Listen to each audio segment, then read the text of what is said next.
ஸ்ரீ சுந்தரகாண்டம் 39வது சர்க்கம். ஹனுமான் திரும்பச் செல்ல அனுமதிக்கப்படுதல். உயர்ந்தவரான ஹனுமான் கூறிய இந்த வார்த்தைகளை கேட்டதும் தெய்வாம்சம் பொருந்தியவராக தோற்றமளித்த அன்னை சீதை மிகவும் திருப்தியுடன் அந்த வாயுபுத்திரரிடம் இவ்வாறு கூறினார்: வானரரே, இவ்வளவு இனிமையான சொற்களை பேசிய உன்னை பார்த்தால் பாதி முளைத்த விதை மழையினால் புத்துயிர் பெறுவது போல் மிகவும் மகிழ்ச்சி அடைகிறேன். சோக நெருப்பில் வாட்டி எடுக்கப்பட்டுள்ள நான் வீரம் மிகுந்த ஸ்ரீராமபிரானை விரைவில் சந்தித்து என் விருப்பம் நிறைவேறும் வகையில் என் சார்பாக நீ பொருத்தமான விதத்தில் செயல்பட வேண்டும்.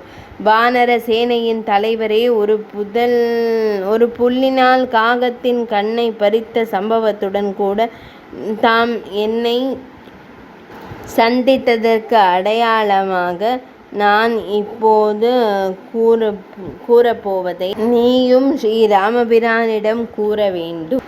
ஒரு நாள் என் நெற்றி பொட்டு மங்கலாகி மறைந்து விட்ட போது நீங்கள் விளையாட்டாக என் நெற்றியில் ஒரு சாய பொட்டை வைத்தீர்கள். இந்திரனுக்கும் வருணனுக்கும் சமமானவரும் வீரத்திற்கு பெயர் பெற்றவருமான தாங்கள் சீதை உங்களிடமிருந்து வலுக்கட்டாயமாக எடுத்து செல்லப்பட்டு அரக்கர்களுக்கு நடுவில் வசிக்கும்படி கட்டாயப்படுத்தப்பட்டதை எப்படி பொறுத்து கொள்கிறீர்கள்? குற்றமற்றவரே, இந்த தெய்வீகமான மணி என்னால் மிகவும் கவனத்துடன் பாதுகாக்கப்பட்டு வந்திருக்கிறது. நான் துயரத்தினால் பீடிக்கப்படும் போது அதை பார்த்து கொண்டு உங்களையே பார்ப்பது போல் அமைதியையும் மகிழ்ச்சியையும் பெற்று வந்தேன். மகிழ்ச்சியை அளிக்கும் சக்தி பெற்ற கடலில் பிறந்த இந்த மணியை இப்பொழுது நான் உங்களுக்கு அனுப்புகிறேன். இனிமேல் நான் துயரப்படும் போது இந்த மணியினால் கிடைக்கும் ஆறுதல் கூட இல்லாமல் என் உயிரை வைத்திருக்கும் சக்தி எனக்கு இல்லை. தாங்க முடியாத துயரத்தை பொறுத்து கொண்டும் அரக்கிகளின் கொடூரமான துளைத்தெடுக்கும் வார்த்தைகளை கேட்டுக்கொண்டும் உங்களுக்காக நான் உயிரை வைத்து கொண்டிருக்கிறேன். எதிரிகளை அழிப்பவரே, அரசர்களின் வழிவந்தவரே, இன்னும் 1 மாதத்துக்கு நான் என் உயிரை வைத்திருப்பேன். அதற்கு பிறகு உங்களுடன் பிரிந்த நிலையில் நான் உயிருடன் இருக்க மாட்டேன். இந்த அரக்கர்களின் அரசன் மிகவும் கொடூரமானவன். என் விஷயத்தில் அவனுக்கு இருக்கும் மனநிலை முறையற்றது. நீங்கள் இங்கே வருவது தாமதமாகும் என்று தெரிந்தால் ஒரு கணம் கூட நான் உயிருடன் இருக்க மாட்டேன்.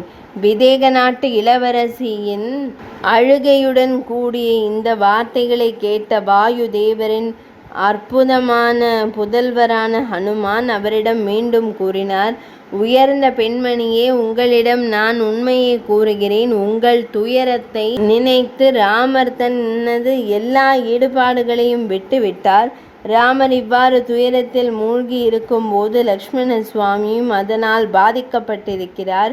உயர்ந்த பெண்மணியே, அதிர்ஷ்டவசமாக நீங்கள் கண்டுபிடிக்கப்பட்டிருக்கிறீர்கள். இது இனியும் துயரப்படுவதற்கான நேரம் அல்ல. உங்கள் துயரத்தின் முடிவை நீங்கள் உடனே பார்ப்பீர்கள்.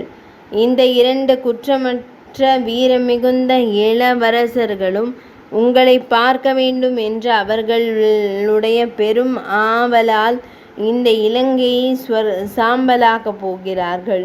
அழகிய பெண்மணியே, ரகுவம்சத்தைச் சேர்ந்த இந்த 2 இளவரசர்களும் ராவணனையும் அவன் ஆதரவாளர்களையும் போரில் அழித்து உங்களை தங்கள் சொந்த ஊருக்கு திரும்ப அழைத்து செல்ல போவது உறுதி.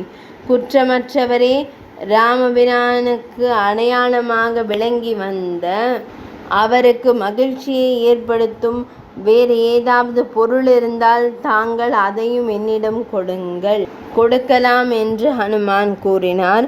அப்போது சீதை ஹனுமானிடம் கூறினார்: வீரரே,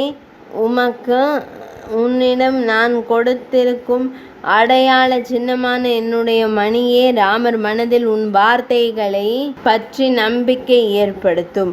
அந்த மணியை பெற்று கொண்டு விட்ட உயர்ந்தவரான அந்த வானர தலைவர் இப்போது சீதையை வணங்கிவிட்டு கிளம்புவதற்கு அவருடைய உத்தரவை எதிர்பார்த்து நின்றார்.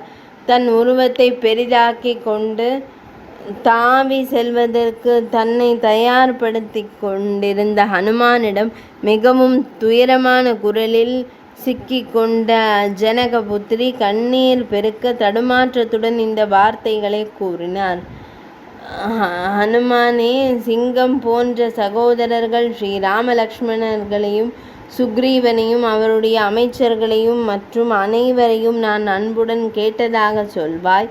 உயர்ந்த வானரரே, உங்கள் இடத்திற்கு சென்றதுமே என்னை பற்றியும் என்னுடைய ஆழமான துயரம் பற்றியும் இந்த அரக்கர்கள் எனக்கு இழைக்கும் அவமானங்களை பற்றியும் ஸ்ரீராமரிடம் எடுத்து கூறுவாய். உன் திரும்பி செல்லும் பயணம் எந்த தடையும் இல்லாததாக இருக்கட்டும். சீதை தன்னை